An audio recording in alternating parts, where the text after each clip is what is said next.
የአዱንያ ትዳር ጓደኞች ለጀነት ሆንን እግረኞች የውዱ ጎጆ እመቤቴ የልጆቼ ውድ እናቴ አልገለጽኩልሽ ሆኖይ አፈቅርሻለሁ ሚስቴ ሆይ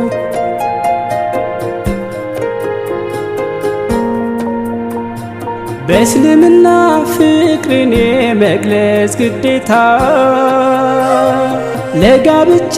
የፍቅር ሕይወት ውለታ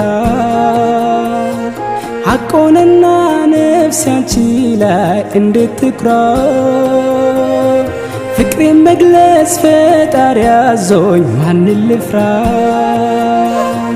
የፈጠረኝ አላህ አንዱ ይታዘባል